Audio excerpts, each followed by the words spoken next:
Alright, let's make a little review video and installation, because I couldn't find anything on how other people mounted this control box into a JK.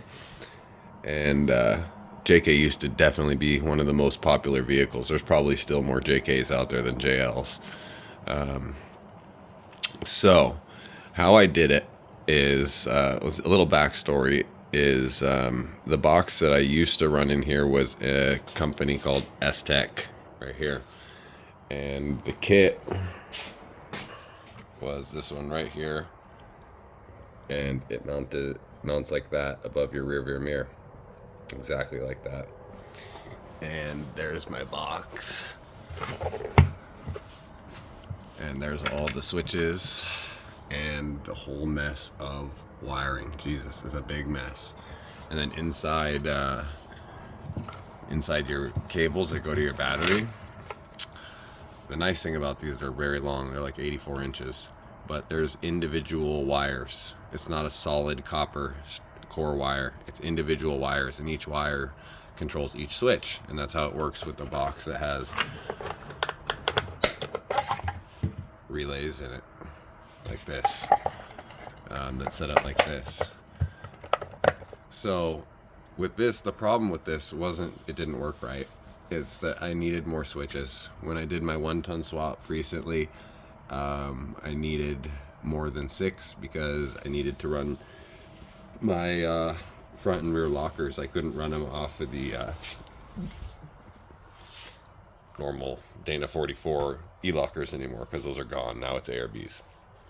So I have removed, basically everything has been removed from the old kit at this point, and now I've been reinstalling the new kit. All right, and what they give you is they give you, the control box right here, and then they give you one bracket right here, which worked for me. They give you another bracket that's like if you're gonna mount to like a flat inner fender, like that Jeep has flat inner fenders, so you can mount to a surface like that. Boom, easy done on an old Jeep. But on a new Jeep, it's a lot harder on a JK or a JL. Okay, and I saw one video of a JK where the guy installed it. It was some blue JK, and he mounted it with one bolt, and then like zip tied it all janky.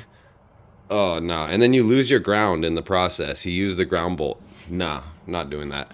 So I used the S-Tech bracket. This is where the old control box went, and you can just make an L. Okay, anyone can get a couple pieces of steel and bend that. I just decided I've been putting hundreds of hours into my Jeep lately, and I need to save all the time I can.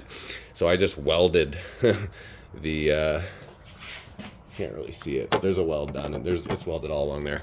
And I just welded the new bracket to my old one and called it a day, and then just sprayed on a bed liner kind of finish.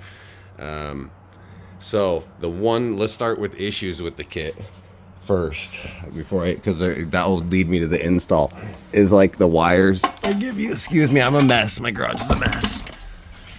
But these are the wires they give you. They're 10 gauge and kind of small and very short. All right, so if you use these, my recommendation is number one, you're going to have to mount it close to the battery. That's mandatory because they're short.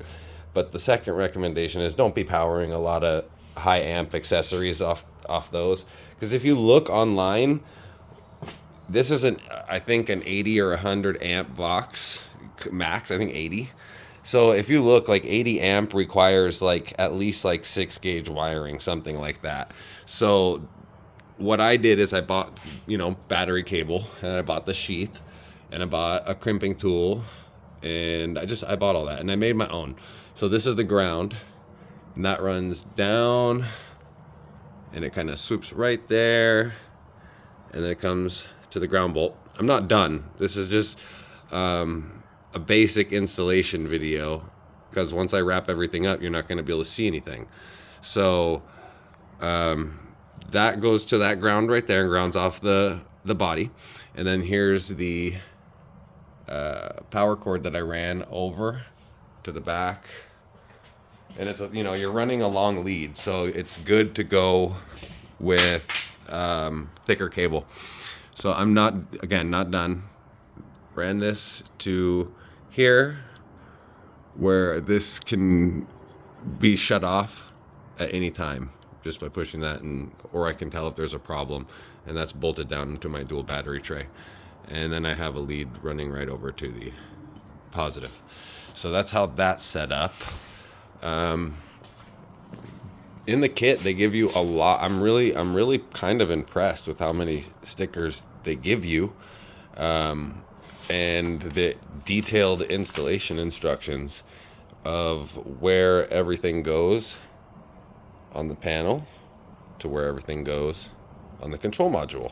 It's really easy. All right, so one thing, again, battery cables, too short, too small. I went 6 gauge because I'm running a long lead. And back to the backstory, I'm kind of all over the place because there's a lot going on. But when I had this box in here, there was one time I had all my stuff on and everything shut off. And I turned it all off, turned it back on, and everything shut off. So I think I was just pushing. That's only a 60 amp max box, and I was probably pushing too much. So that's why I decided to go big and get really nice cables that are going to supply the box the current and amps that they need without getting hot, or even warm. Those things are overkill, and that's how I like it. So now the second problem is on the switch panel side. On this side, they give you, mine's kind of buried here, but they give you a connector down there. It's a twist connector. There it is. Beep, there it is. Twist connector. You just unscrew it and pull it apart, and that connects to this wire and goes right there. Okay, that's where that plugs in. That's your control, your switch panel. All your switches. It was just on the screen a second ago. Plugs in there. It has a quick disconnect there. That's all great, but once you feed your wire through, all right, you can't even do it that way. You actually have to feed it in this way. All right. And then you have to have everything buttoned up already. And it just makes installation a pain. So what I did is found out what these connectors are called. They're called M12 twist connectors. And I ordered some that are in 22 gauge wire. They're pigtails. So you don't have to wire them or solder them in here and be all super delicate. It's back here.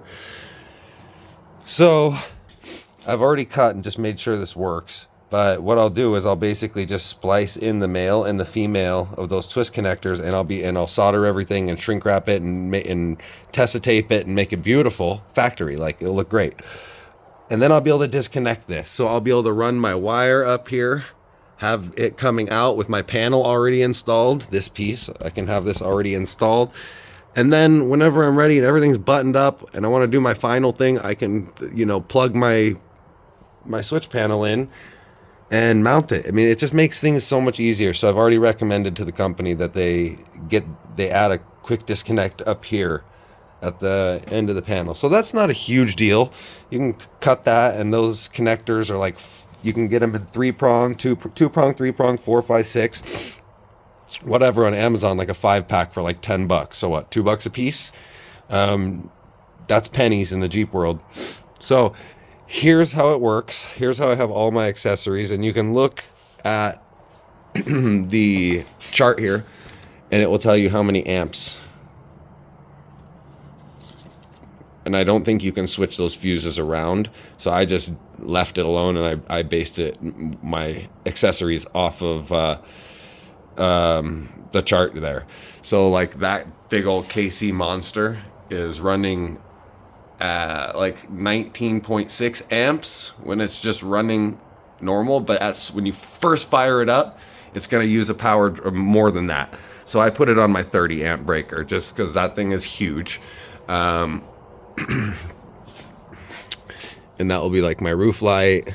Side lights will be the DNC Customs here, and only got a couple plugged in. But what I really like about the switch panel is this. Boom. You can fire it up. You can turn it off and not have the key in the ignition. I hate that, okay? Because I go camping and there's no way I'm gonna go leave my key in the ignition and run all my stuff all night and then have to go get the key at the end of the... No, that's a ridiculous way of doing things. So the proper way to do it is to get a voltage cutoff, which they make. You can even add them onto here. It just wires into your battery that shuts off power to whatever it's wired to at a certain current. So you can wire in that to be safe so it doesn't kill your battery and bring it down past, you know, whatever you set it at. I got 2 batteries, so I don't worry about that. I just want to be able to leave it on, so when I'm out camping, I can, you know, have things running and not have my key in. So anyways, you can turn it on and run it straight power like that. Or if you really desire to, it comes with the cable where you can plug it in there and you can wire it to ignition hot. So anything that turns on when your ignition is on, even a cigarette lighter, anything that you can find. It's cool because you can dim this down, dim it up. I mean, it's real low right there, so it's not blinding you, which I wasn't in love with my other panel. It was kind of bright when it was all on. And then you can change the colors, which, come on, who doesn't love that? Depending on your mood lights. All right, so here's how mine works. I'll go back to blue. So here's how mine works. So then you can see the red. My halos I got, and I just got one of my leads is too short to get it to where I am supposed to, my bumper light. So I just wired it here till I lengthen it. But you just turn those on and boom. And then there's the light bar. That's just a little one. I mean, that is so cool. And then I'm recording with my phone, so I can't do it, but I can open the app while I'm recording, but I can open the app and control this, and you open the app and it looks just like this on the app. You can even set all your same symbols in the app. So you could be at your campfire, right? Having your drinks, and then you need to get up and walk back to get a jacket, get something out of the car, whatever. You can go onto your phone. You can fire up. I'm turning these off for now, but I can fire up when they're done. I'll be able to fire up my rear lights. I'll be able to fire up that little front bumper light that was there. I'll be able to fire up my side lights, and I'll be able to get light literally from any position. And then this is going to be my ARB locker, and then the front and rear. So I need to do something with this to where this, like, put an exclamation point or something there so that people don't push that on accident. I don't think this has a lockout. I'm going to talk to Mictuning. This is not the $1,000 Switch Pros, which is, I was seconds from buying that. And then, you know what? I already put $15,000 in the past few months building my axles. So I'm kind of done. So I wanted to try this product and review it for them. And that would be my only issue with it, really. Major issue is that there's no lockout. But this is $150. All right? That's $300. And a Switch Pro 9100, which is like their 8 switch, is, I don't know, 700 something. And then their new 12 switch is over $1,000.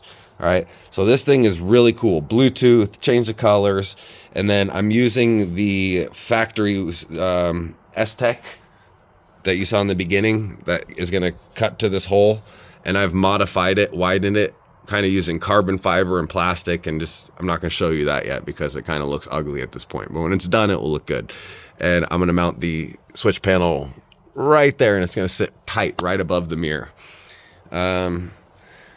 So yeah, so far, really happy. This 12 switches, 80 amps. I'm never going to have 80 amps on at one time. I might be running 60 or close to that, which is what that one was suited for, and maybe why it was turning off. So now 80 amps, large cables, Bluetooth, awesome switch panel. You don't have a huge wire. Oh, that's another benefit. You do not have that huge wiring loom that you have to feed through. I mean, this thing is like, I pulled it through super easy, especially when you cut that off. And that's when you feed it through, is when it's just the thin wire there. Man, super easy. Yeah, any questions, let me know. I'd be happy to help. Happy to answer any questions. I highly recommend at least giving it a shot. What can you lose for $150? And it seems like the company has been really responsive. Every time I've asked them any kind of question, anything I've heard online from other people, I haven't heard anything recently because this is like a new designed box. They fixed a couple things in it that weren't right. It went from like negative switching to positive switching. Most cars in America use the positive lead when you're flipping your switch. You're plugging in your positives here, and your negative is grounded somewhere to the frame. Well, that wouldn't work properly before, and you'd still have to run relays and do things. So now they fixed this, so where you can. This is my halo. Look, there's no ground. The ground is wherever it's closest. Like your rear lights that are way back there, you could just ground it way back there and just run one positive wire. Plug it into your positive, and it's DC positive switching. So I don't see how you can lose. I think they replace and fix anything. I mean, give it a shot. That's my review, my installation. I've definitely rambled on too long, but I couldn't find anything, again, online that really gave detail to someone that had no idea what was going to happen until you ordered and you had it in your hands and started. So there you go. Have a great day, guys. Bye.